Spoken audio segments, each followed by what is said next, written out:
নমস্কাৰ দৰ্শকসকল এই পৃথিৱীত থকা শক্তিপীঠ বিলাকৰ ভিতৰত এক অন্যতম শক্তিপীঠ হ'ল অসমৰ গুৱাহাটীৰ নীলাচল পৰ্বতৰ শিখৰত অৱস্থিত মা কামাখ্যা দেৱীৰ মন্দিৰ।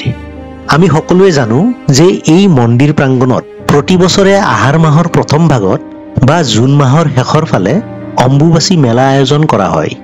দিব্য শক্তি আহৰণৰ বাবে এই মেলালৈ বিশ্বৰ বিভিন্ন প্ৰান্তৰ পৰা বহুতো সাধু সন্যাসীৰ আগমন ঘটে। কিন্তু এই কামাখ্যা মন্দিৰৰ উৎপত্তিৰ ৰহস্য কি? অম্বুবাচী মেলা কিয় আয়োজন কৰা হয়? অম্বুবাচীৰ সময়ত আচলতে কি হয়? এই সকলোবোৰ বিষয়ক লৈয়ে আজিৰ এই ভিডিঅ'টো আপোনালোকলৈ আগবঢ়ালো। শিৱপুৰাণত উল্লেখিত অনুসৰি সৃষ্টিকৰ্তা ব্ৰহ্মাৰ পুত্ৰ আছিল প্ৰজাপতি দক্ষ। পৃথিৱীৰ মংগলৰ বাবে ব্ৰহ্মাৰ অনুৰোধ অনুসৰি আদ্য সনাতনীয়ে সতী নাম লৈ প্ৰজাপতি দক্ষ আৰু প্ৰসূতিৰ কনিষ্ঠ কন্যা হিচাপে জন্মগ্ৰহণ কৰিছিল।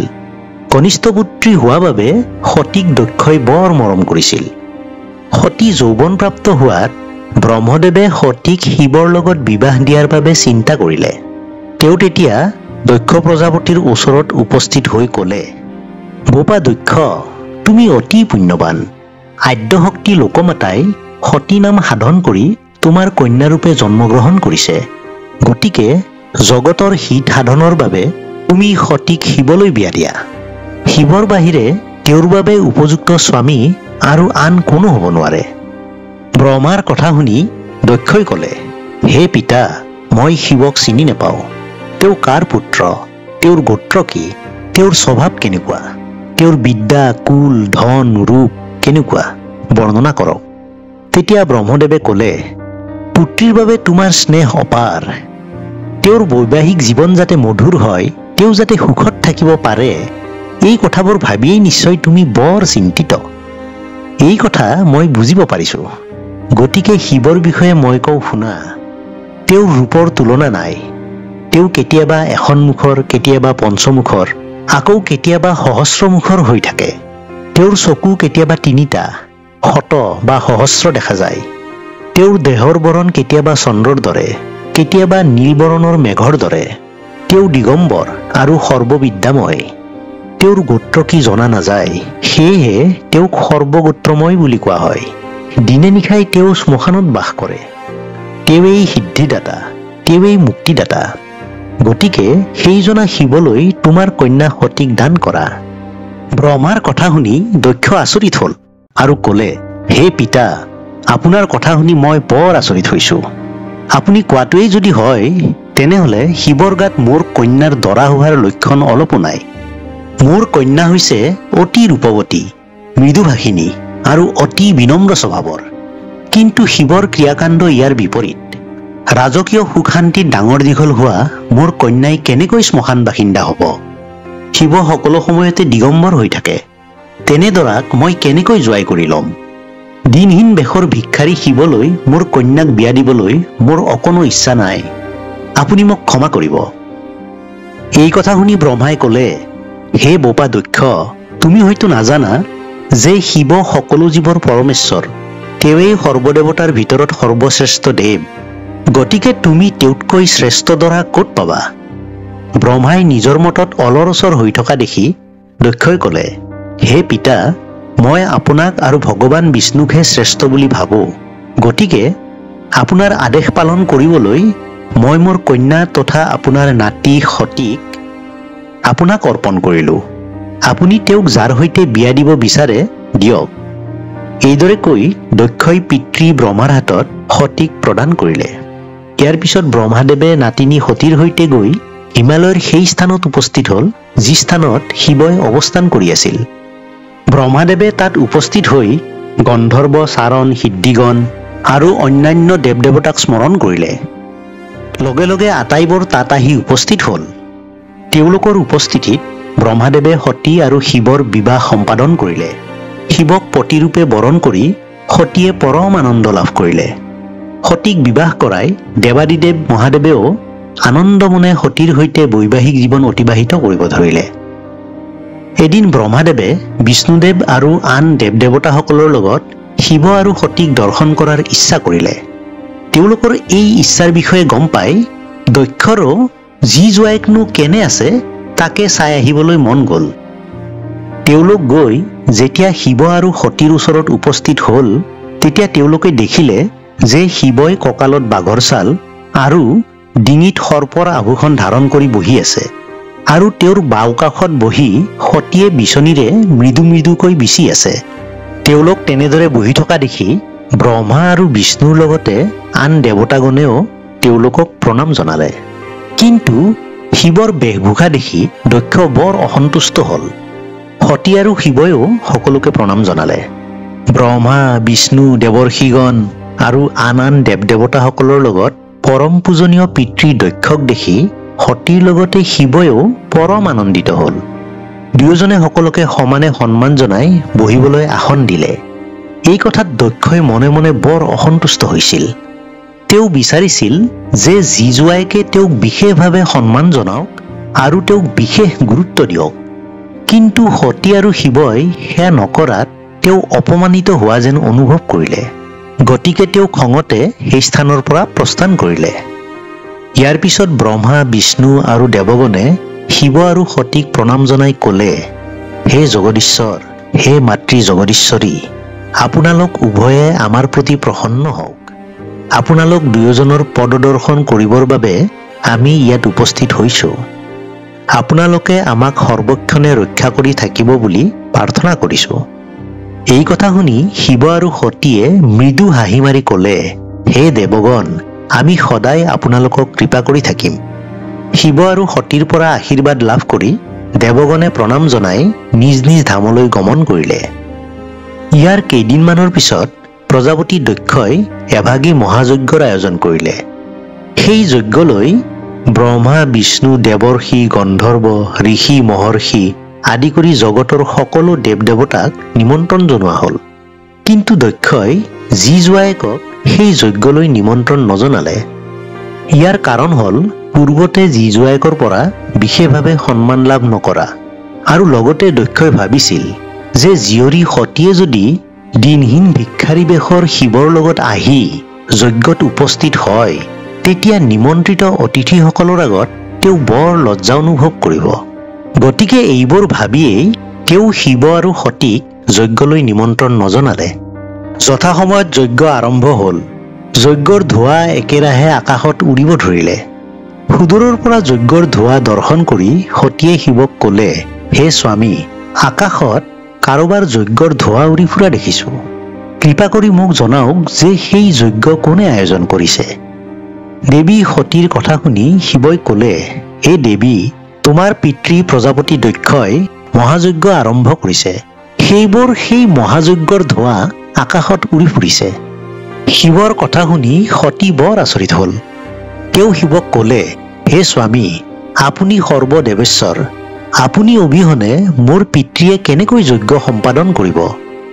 মোৰ পিতৃ নিশ্চয় অজ্ঞানী, নহ'লে মহেশ্বৰ বিনা মহাযজ্ঞ কিয় আৰম্ভ কৰিব?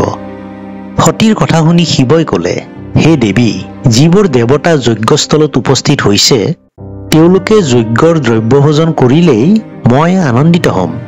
গতিকে হে দেৱী, মোৰ বাবে তুমি দুখ নকৰিবা। শিৱৰ কথা শুনি দেৱী সতীয়ে ক'লে, হে দেৱ পঞ্চানন, যজ্ঞৰ কথা শুনিলোঁ যেতিয়া মই এই সময়ত পিতৃগৃহ দৰ্শন কৰাটো উচিত।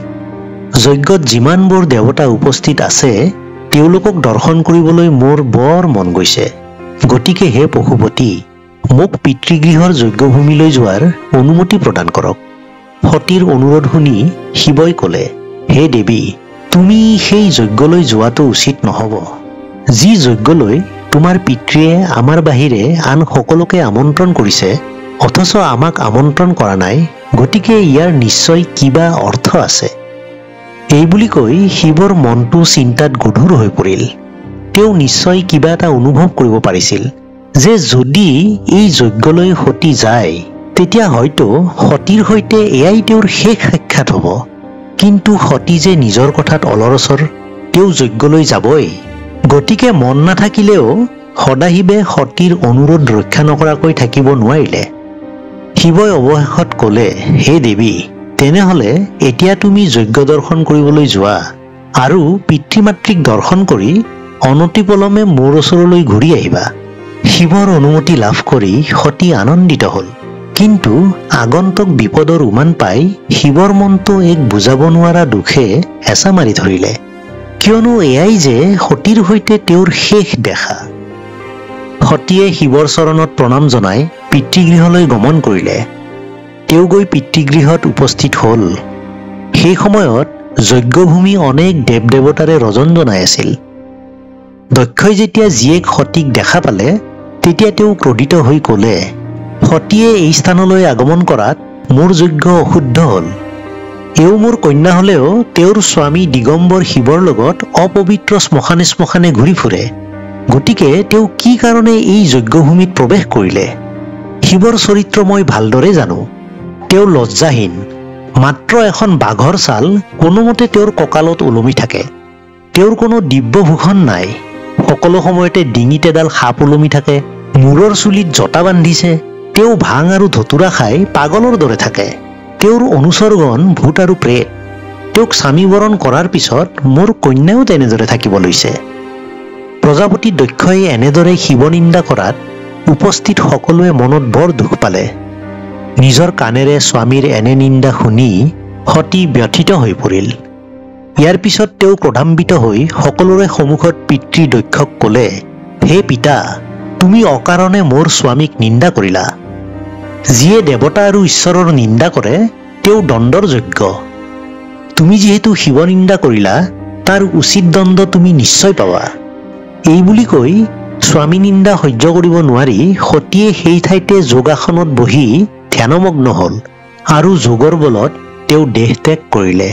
প্ৰাণহীন সতীৰ নিথৰ দেহ যজ্ঞভূমিত পৰি ৰ'ল। এই দৃশ্য প্ৰত্যক্ষ কৰি উপস্থিত সকলোৰে মাজত হাহাকাৰ লাগিল। শিৱৰ ভয়ত সকলো কম্পমান হ'ল। দক্ষৰ যজ্ঞত সতীয়ে প্ৰাণত্যাগ কৰাৰ কথা শিৱই কৈলাশত থাকিয়েই গম পালে। তেতিয়া তেওঁ ক্ৰোধত ভীষণ ৰুদ্ৰমূৰ্তি ধাৰণ কৰিলে। ক্ৰোধিত শিৱৰ চকুৰ পৰা ভয়ংকৰ অগ্নিশিখা নিৰ্গত হ'ল। সেই সময়ত শংকৰৰ গাৰনোমৰ পৰা সিংহমুখৰ এজন ভয়ংকৰ বীৰৰ সৃষ্টি হ'ল। শিৱৰ ক্ৰোধৰ পৰা জন্ম হোৱা বাবে সেই বীৰক বীৰভদ্ৰ বুলি কোৱা হয়। ক্ৰোধান্বিত শংকৰে বীৰভদ্ৰক আদেশ দিলে, তুমি তীব্ৰ গতিৰে দক্ষৰ যজ্ঞভূমিলৈ যোৱা আৰু সেই যজ্ঞ নিমিষতে ধ্বংস কৰাগৈ। শিৱৰ আদেশ পোৱা মাত্ৰকে যজ্ঞভূমিত উপস্থিত হৈ বীৰভদ্ৰই যজ্ঞভূমি লণ্ডভণ্ড কৰিব ধৰিলে। দেৱগণে বীৰভদ্ৰক বাধা দিবলৈ অপ্ৰাণ চেষ্টা কৰিলে যদিও বীৰভদ্ৰৰ আক্ৰমণ সহ্য কৰিব নোৱাৰি দেৱগণ যেনিয়ে তেনিয়ে পলায়ন কৰিব ধৰিলে। ইয়াৰ খন্তেক পিছতে শিৱই নিজেই যজ্ঞস্থানত প্ৰৱেশ কৰি মহাক্ৰোধেৰে দক্ষৰ যজ্ঞ লণ্ডভণ্ড কৰিলে। বীৰভদ্ৰই দক্ষক দেখি ভীষণ খঙেৰে খেদি গৈ দক্ষৰ শিৰচ্ছেদ কৰিলে। দক্ষৰ মূৰটো ছিটিকি গৈ যজ্ঞকুণ্ডৰ জুইত পৰি ভস্মীভূত হ'ল। এই ভয়ংকৰ পৰিস্থিতি দেখি ব্ৰহ্মাই শিৱক প্ৰাৰ্থনা কৰিব ধৰিলে। তেওঁ ক'লে, হে জগদীশ্বৰ, আপুনি পৰম দয়ালু। আপোনাৰ ক্ৰোধ সম্বৰণ কৰক। আপুনি শান্ত হওক। শিৱ যিমানেই ক্ৰোধিত নহওক কিয় ভক্তগণৰ প্ৰাৰ্থনাত তেওঁ অতি সোনকালে সন্তুষ্ট হয়। ব্ৰহ্মাৰ প্ৰাৰ্থনা শুনি শিৱই ক'লে, হে ব্ৰহ্মাদেৱ, আপোনাৰ প্ৰাৰ্থনাত মই সন্তুষ্ট হৈছোঁ। আপোনাক কি বৰ লাগে কওক। তেতিয়া ব্ৰহ্মাই ক'লে, হে পশুপতি, আপুনি পৰম কৃপাময়। গতিকে আপুনি মোৰ পুত্ৰ প্ৰজাপতি দক্ষক পুনৰ জীৱন দান কৰক। ব্ৰহ্মাৰ কথা শুনি শিৱই ক'লে, হে ব্ৰহ্মাদেৱ, আপোনাৰ প্ৰাৰ্থনাত মই ক্ৰোধ সম্বৰণ কৰিলোঁ, কিন্তু মুণ্ডহীন দক্ষক জীৱিত কৰাটো বৰ কঠিন হ'ব। তেওঁৰ মূৰটো যিহেতু যজ্ঞৰ অগ্নিত ভস্মীভূত হ'ল, গতিকে এই যজ্ঞত যি পশুৰ মুণ্ডছেদন কৰা হৈছিল তাৰ পৰা এটা মূৰ আনি দক্ষৰ ডিঙিত সংযোগ কৰক। তেতিয়া দক্ষ পুনৰ জীৱিত হ'ব। এই কথা শুনি ব্ৰহ্মাই এটা ছাগলীৰ মূৰ আনি দক্ষৰ ডিঙিত সংযোগ কৰিলে। ছাগলীৰ মুণ্ড সংযোগ কৰাৰ লগে লগে দক্ষ পুনৰ জীৱিত হ'ল। প্ৰাণ পাই দক্ষই শিৱৰ চৰণত ধৰি প্ৰণাম জনাই ক'লে, হে দেৱাদিদেৱ ত্ৰিনয়ন, আপুনি মোক ক্ষমা কৰক। মই আপোনাক চিনিব পৰা নাছিলোঁ। মোৰ কন্যাকো মই চিনি নাপালোঁ, যাৰ ফল মই হাতে হাতে পালোঁ। দক্ষৰ প্ৰাৰ্থনাত শিৱ সন্তুষ্ট হ'ল। ইয়াৰ পিছত প্ৰজাপতি দক্ষৰ লগত আন সকলো দেৱগণে শিৱৰ পৰা আশীৰ্বাদ লৈ নিজ নিজ ধামলৈ গমন কৰিলে। যজ্ঞভূমিত একমাত্ৰ শিৱ আৰু তেওঁৰ সন্মুখত সতীৰ মৃতদেহ পৰি ৰৈছিল। শিৱই সতীৰ মৃতদেহটো আলফুলকৈ কোলাত তুলি ল'লে আৰু দুখতে বিলাপ কৰিবলৈ ধৰিলে। শিৱই দুখতে ক'লে, হে প্ৰিয়ে সতী, তুমি মোক ত্যাগ কৰি কলৈ গুচি গ'লা? তুমি মাত্ৰ এবাৰ চকু মেলি মোলৈ চোৱা। তুমি অবিহনে মই মৃতকৰ দৰে। তুমিয়েই মোৰ অৰ্ধ অংগ, তুমিয়েই মোৰ প্ৰাণ। তুমি যজ্ঞভূমিৰ ধূলিত কিয় পৰি আছা? মোক এষাৰ মাত নিদিয়া কিয়? এনেদৰে শিৱই নানা ধৰণে বিলাপ কৰা স্বত্তেও সতীয়ে চকু মেলি নোচোৱাত তেওঁ পাগলৰ দৰে হৈ পৰিল। তেওঁ সতীৰ মৃতদেহ কান্ধত লৈ সপ্তদ্বীপ, সাত সাগৰ, পৰ্বত, ভৈয়াম, বনানী, নানা দেশ, নানা স্থান আৰু ভাৰতবৰ্ষৰ বিভিন্ন স্থানত ভ্ৰমণ কৰিব ধৰিলে। শিৱৰ ভৰিৰ খোজত পৃথিৱী আৰু পাতাল কঁপি উঠিল। পত্নীৰ বিৰহত শিৱই কেতিয়াবা উচ্চস্বৰে হুংকাৰ দিয়ে আৰু কোনো সময়ত কান্দিব ধৰে। শিৱৰ এনে অৱস্থা দেখি ব্ৰহ্মাদেৱে প্ৰভু বিষ্ণুক প্ৰাৰ্থনা কৰি ক'লে, হে প্ৰভু, আপুনি যিকোনো উপায়ে শংকৰক শান্ত কৰাওক। তেতিয়া বিষ্ণুৱে ক'লে, যেতিয়ালৈকে শিৱৰ কান্ধত সতীৰ মৃতদেহ থাকিব তেতিয়ালৈকে শিৱক শান্ত কৰিব পৰা নহ'ব। মই কৌশলেৰে সতীৰ মৃতদেহ শিৱৰ কান্ধৰ পৰা উদ্ধাৰ কৰিম, আপোনালোকে ভয় নকৰিব।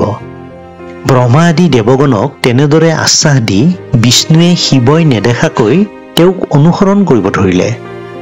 বিষ্ণুৱে সতীৰ মৃতদেহ শিৱৰ কান্ধৰ পৰা উদ্ধাৰ কৰিবলৈ সুযোগ বিচাৰি আছিল যদিও সুযোগ পোৱা নাছিল। তেতিয়া তেওঁ নিৰুপায় হৈ শিৱৰ পিছে পিছে গৈ সুদৰ্শন চক্ৰৰ দ্বাৰা সতীৰ মৃতদেহ সৰু সৰু খণ্ড কৰি কাটি গৈ থাকিল। সতীৰ কটা অংগ ক'ত পৰিছে সেই কথা কিন্তু শিৱই গমেই নাপালে। তেওঁ মাথো পাগলৰ দৰে নাচি নাচি সতীৰ মৃতদেহ কান্ধত লৈ ভাৰতবৰ্ষৰ বিভিন্ন স্থান ভ্ৰমণ কৰিলে।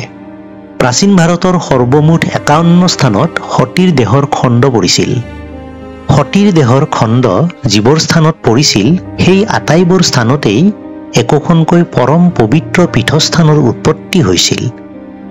লোকবিশ্বাস মতে কোৱা হয় যে সতীৰ শৰীৰৰ যৌনি অংশ কামৰূপৰ নীলাচল পাহাৰৰ ওপৰত পৰিছিল আৰু পিছলৈ সেই স্থানেই মা কামাখ্যা দেৱীৰ মন্দিৰলৈ বিকশিত হ'ল। গতিকে মা কামাখ্যা দেৱীৰ মন্দিৰটো মূলতঃ যৌনি পূজাৰ ওপৰত ভিত্তি কৰি গঢ় লৈ উঠিছে, যিটো অসমত প্ৰচলিত তান্ত্ৰিক প্ৰথাৰ এটা অংশ। পৰম্পৰা অনুসৰি প্ৰতি বছৰে মা কামাখ্যা দেৱীৰ মন্দিৰ প্ৰাংগণত অম্বুবাচী মেলা উদযাপন কৰি অহা হৈছে। কিন্তু এই অম্বুবাচী মেলা কিয় উদযাপন কৰা হয়? অম্বুবাচী মেলাত আচলতে কি হয়? বিশ্বাস কৰা হয় যে এই সময়ত কামাখ্যা দেৱীৰ বাৰ্ষিক ঋতুচক্ৰ সম্পন্ন হয়।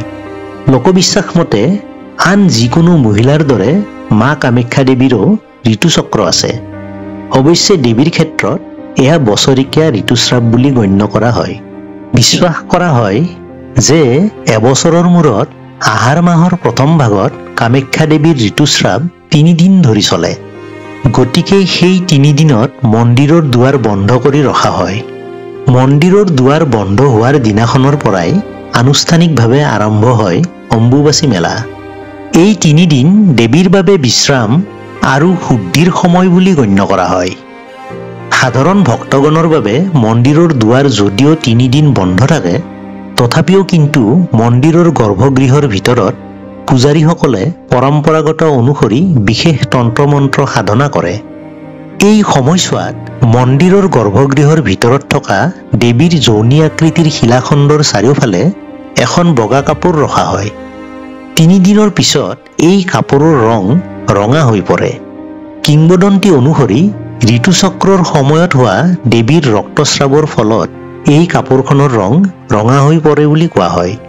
সেয়েহে এই বস্ত্ৰখনক অম্বুবাচী বস্ত্ৰ বা ৰক্তবস্ত্ৰ নতুবা অংগবস্ত্ৰ হিচাপে অভিহিত কৰা হয়।